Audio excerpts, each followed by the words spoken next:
გამარჯობათ, ძვირფასო მეგობრებო. ეხლა მინდა შოკოლადის ძალიან ადვილად მოსამზადებელი ნამცხვარი გასწავლოთ ალუბლით. მე ალუბლით ვაკეთებ. შეგიძლიათ ყველანაირი ხილის გარეშე გააკეთოთ. შეგიძლიათ თქვენთვის სასურველი ხილი, რაც შოკოლადს და კაკაოს უხდება ზოგადად, ის გაუკეთოთ. ეხლა დავიწყოთ 6 კვერცხი. თქვენ შეგიძლიათ ნახევარი დოზა გააკეთოთ, იმიტომ რომ ჩვენ ბევრი ვართ, ღმერთმა გვამრავლოს და ამიტომ ვაკეთებ ცოტა ისეთ მოზრდილ ჟარონაში ვაცხობ, მოზრდილ მაშინ ვაცხობ. 2 6 კვერცხს უნდა 400 გრამი შაქარი. ეხლა ამას რო დავაყრდი შაქარს, მე რა თქმა უნდა მიქსერის ხმას არ მოგასმენინებთ, გამოვთავ ვიდეოს და ავთქვიფავ გათეთრებამდე. აი სქელი ფუმფულა მასა უნდა გამოვიდეს, იქამდე ავთქვიფეთ. აუცილებლად, როცა ნებისმიერ ნამცხვარს აკეთებ, აუცილებლად საჭიროა სულ ცოტა მარილი, აი წიკს რო ვეძახით ქართველები, იმიტომ რომ ჯერ-ერთი კვერცხის სტრუქტურის დაშლას თუნდაც მიქსერით ადვილად ახერხებს მარილი, მეორეც მარილი ხსნის ყველაფერ დანარჩენ გემოს. და ამისთვის აუცილებელია ცოტა მარილი.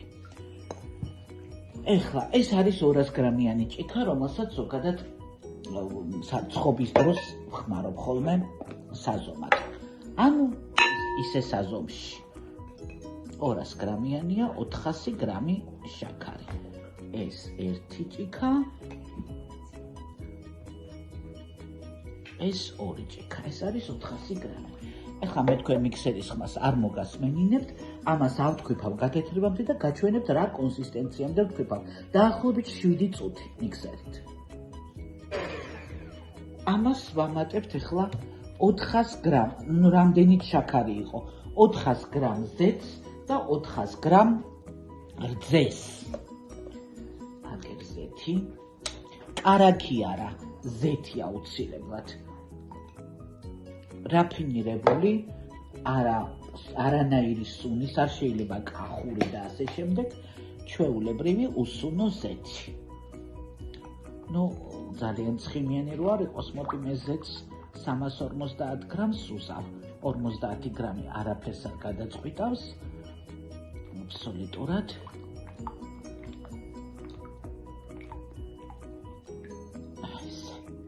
ზეთი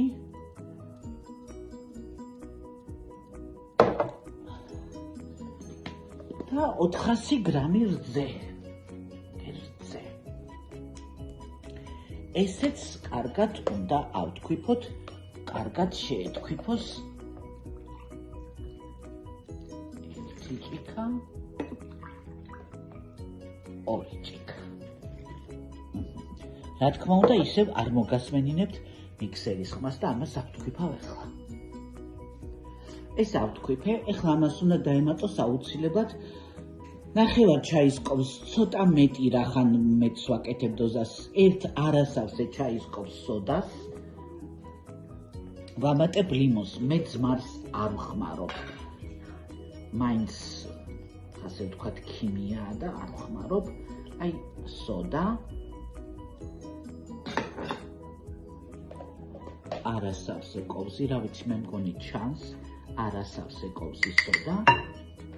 და ამაზე დაახლოებით 1 სადილის ყოფზი ლიმონი.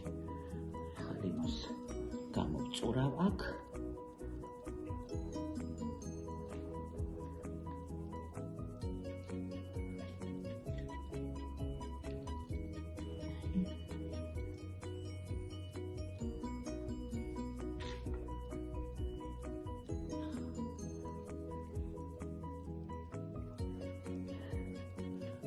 სოდაზე დავასხავ.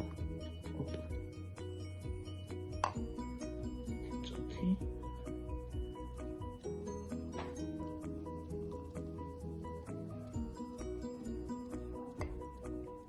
ლიმონს.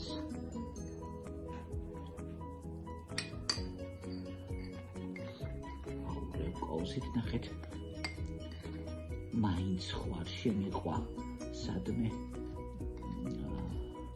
ლიმონის კურკები ამას ვნახავ ამასაც დავამატებ და მიქსერს ჩავთავ 1 წუთით კიდევ და ნუ რა თქმა უნდა ხმას არ მოგასმენინებთ ამას ვამატებთ დაახლოებით 450-400-იც შეიძლება აი თქვენი ფქვილის და მიხედვით უნდა ნახოთ 400 გრამ არა ხო 400-450 გრამ ფქვილში არეულ 3 კობს კაკაოს მე ხლა ამ ფქვილს გავცრი 400 გრამს აი აქ მაქვს საზომი გავცრი ხლა ამას მე 400 გრამ ფქვილს აგერ მაქვს ფქვილის საზომი იმედი მაქვს რომ კარგად ჩანს ანუ 400 გრამ ფქვილში 3 კობს კაკაოს გადაურევ და ერთად გაძრით და ხელით მიქსერით აღარ შეიძლება ამის სილიკონის მოსარევით ხელით შეაზელთ ამას ფრთხილად რომ უფრო ფუმფულა იყოს ცომი მიქსერი აღარ დაგჭირდებათ აი ჯამი გადავდგი ხელს მიშლი და ვერ გაჩვენებდით და გაჩვენებთ 400 გრამი ფქვილი და მერე კაკაოსაც ერთად როგორ გავცვლით დაახლოებით 400-450 აი ზომა რო ზუსტად ნახო კიდევ უნდა ცოტა რომ ეს არ არის 400 გრამი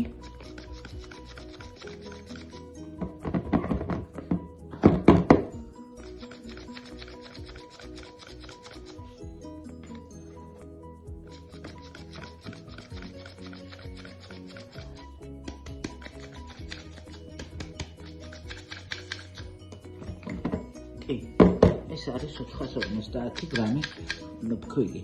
რამდენადაც კაკაოსაც აქვს შესქელების თვისება, ამიტომ ამაში ჩავცრი ახლა მე 3 სადილის კობს კაკაოს და აურევ რომ ერთად შევაზილო, ასე ვთქვათ, ფხვიერი აესტი მასა.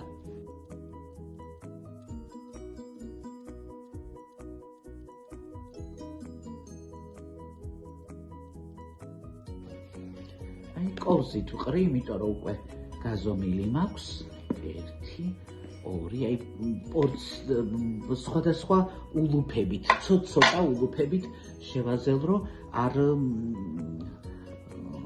სიმძიმეში არ წავიდეს და კარგად გაიხსნას უпростоრად. ერთი მხარე მოძრაობა მარჯვნიდან მარცხნივ 1 საათის ისრის მიმართულებით.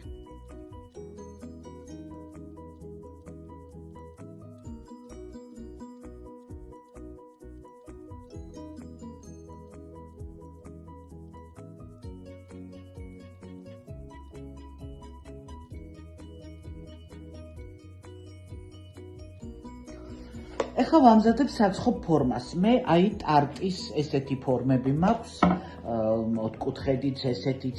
შეგიძლიათ თუნუქის ფორმაში, აუცილებლად უნდა მოусვათ ძირზე კარაქი, რომ არ მიიკროს. ისე როგორც ტორტის, აი ტორტს როგორ ვაკეთებ, მე ვაცხობ მაგასაც გაჩვენეთ, მაგასაც გადავიღებ ერთ დღეს. ტორტს ვაცხობ ყოველთვის ზევიდან გაზზე. ძალიან თხლად მოусმევთ კარაქს, ამით გადავანაწილებ.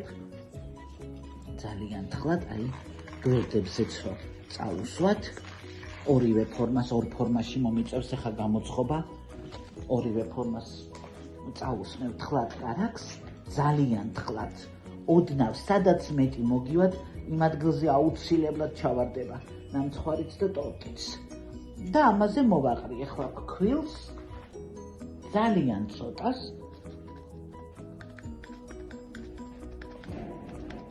ოღონდ ეს ფქვილი უნდა გადავბერტყოთ, იმიტომ რომ რამდენსაც საჭიროა, ფორმა თვითონ მიიკრავს სიმდიდრეს.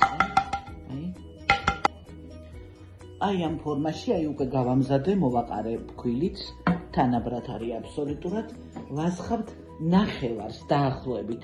აი ფორმის ნახევარზე ოდნავ მეტი, იმიტომ რომ ეს ამოიწევს, რა თქმა უნდა და რო არ გადმოვიდეს ფორმიდან. ვასხავთ შუაში, თავისით განაწილდება, ნუ მე ორ ფორმაში უნდა ჩავასხავ. სანამ გასქურაში შედგმული ჩვენი ნამცხვარი, ამას სველ ნამცხვარს ვეძახი მე პირადად. ბისკვიტზე დასასხმელი სოუსი უნდა მოვამზადოთ. ესე იგი დაახლოებით 150 გრამს შაქარს. ცოტა მეტიც დავამატოთ.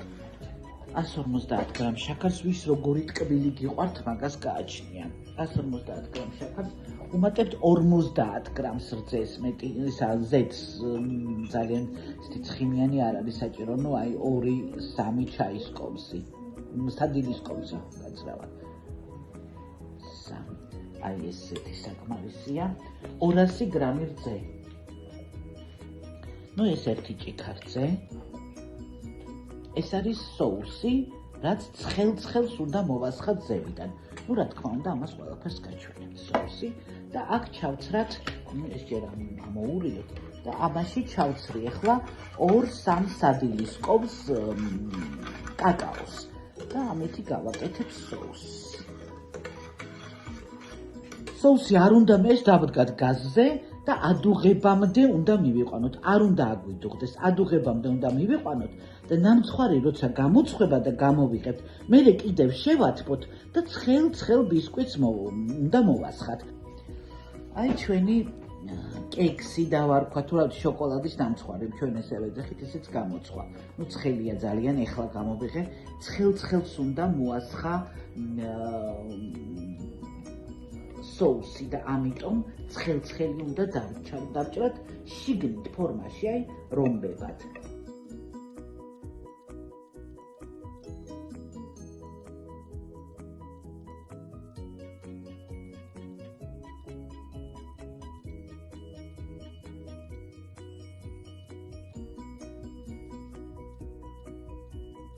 აი, სადაც გავჭერი, იმას ესე გავწევთ სოდას, რომ соусმა ქვევით ჩაიწიოს და გაჟღინთოს მთლიანი ბისკვიტი, რა ვიცი რაც გინდათ ის დაარქვით სახელი, ჩვენ ეძახით შოკოლადის ნამცხვარს. აი ესე. ეხლა ამაზე მოვაწყობ თითო ნაჭერზე, ასე ვთქვათ, 1-2 არა აქვს მნიშვნელობა, ალუბლებს მოვაყრი ნიგოს, აი ალუბლები, რომელიც მქონდა მაცივარში.